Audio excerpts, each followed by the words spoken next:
This week's parsha is Parsha Toldot. This week's Dvar Torah is going to be based on the shiur I heard from Rav Bernstein at Machon Yaakov 2 years ago. And just one request, please pause this and actually go get a Chumash with Rashi's commentary, because that's going to be very important. So we're dealing with Yaakov and Esav. They're the main theme of this week's parasha, especially the blessings, right? So we see once Yaakov and Esav grow up, they kind of choose their courses of life. Esav, was born red.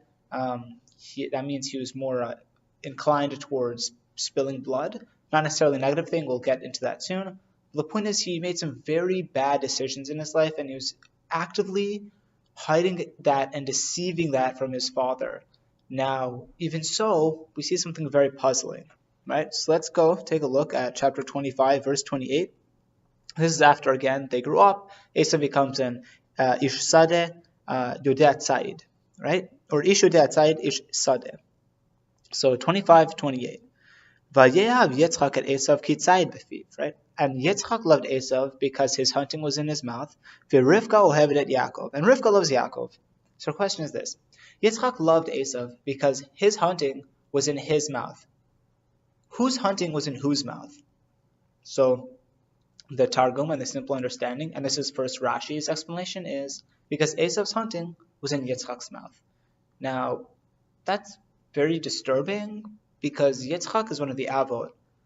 That's all it takes for Esav just to hunt for him and give him dinner, a nice meat meal, and suddenly that's like Yitzchak's favorite son, like, Esav, wow, I love you, you make such good food. That's all it takes. Very strange. So Rashi actually directs us to a second understanding, right? So maybe not so simple. Umidrash, on the deeper explanation, the homiletical explanation, he says in Rashi, again, verse 28, so take a look, Befiv. Umidrash befiv shel Esav, in the mouth of Esav, shayatzaroto umeramehu bidvarav, and would hunt him and deceive him with his words. Esav was hunting Yitzchak. He was hunting his father and deceiving him. He was tricking him. How is he tricking him? So you see just a few lines earlier in Rashi, Yodeh tzayid. So that's the pasuk. Latzud ularamod et aviv befiv, right? He would hunt and deceive his father with his mouth. How would he do that? V'shoalo, and ask him, Abba, heach me'asrin et hamelach v'et hateven. How does one tithe salt and straw? Kesavar aviv shu medakdek b'mitzvahs. And so his father thought that he was being medakdek with mitzvahs. He was being extra diligent when it came to mitzvahs. So you just take a step back because it's kind of a nebuch question. You don't tithe salt and straw. So what was Esav thinking? It's not even a good question. And even so, Yitzchak thinks that he was being medakdek with mitzvahs. I mean, really? Based on this, it's not even a good question. So, because what do you take tithes off of? Off of food. Salt and straw are not food. Salt adds to food. Straw protects food, but it's not food, right? Like that requires a tikkun. We can't take a meiser on it. So what does that mean that Yitzchak thought he was being medakdek with mitzvahs? And this question becomes especially problematic given what happens in this week's parasha later on. Check out chapter 27, verse 3. So this is the introduction to the scene that sets the stage for Yitzchak giving the blessings. Yitzchak is getting older. He wants to bless Esav and Yaakov. So he calls in Esav and says, go hunt for me. So this is what he says. So now, please, sana usually means pick up. So pick up your gear, your sword and your bow. Right? So go to the field and hunt for me a hunting. Catch game for me. That's not how Rashi explains it. So Rashi actually translates sana instead of pick up for me a little bit differently, and he bases it off a Mishnah in Beitza. He says sana actually means to sharpen, right? To hone. So he says vata sana chalecha taliech v'kashtecha. So hone your hunting gear, right? And let's see Rashi. Lashon hashchaza, right? That's what he says it means. So Yitzchak was saying, Chadet sakincha v'shchot yafeh, right? Sharpen your knife and shecht it properly. Slaughter the animal correctly so that it's kosher. Shelot ha'achilini nevela, so you don't feed me non-kosher food. And then it says, Taliecha, it says, V'tzud li tzayid, mina hefker v'lo mina geza. And hunt for me, for now which is stolen, and hunt for me from that which is ownerless and doesn't belong to anybody, and don't hunt from that which belongs to other people, and therefore you'll be stealing. So the same Yitzchak we just saw earlier in Rashi, it says that Yitzchak thought that Esav was being medactic with mitzvahs, is suddenly issuing some advice to his son. Hey, by the way, son, when you go hunting, don't feed me non-kosher food. Don't do that. Oh, also, don't steal. Those two things don't add up. Either Yitzchak thought that Esav was being medactic with mitzvahs, right? Or he thought that Esav was not very knowledgeable, right? I mean, don't shech things improperly, right? Make sure not to feed me not kosher. Don't steal. They seem like very basics. So what's happening here? Yitzchak knew who his sons were. Yitzchak knew that Esav had certain nisyonot, that Yaakov had other nisyonot, right? That Yaakov things came very easily for him.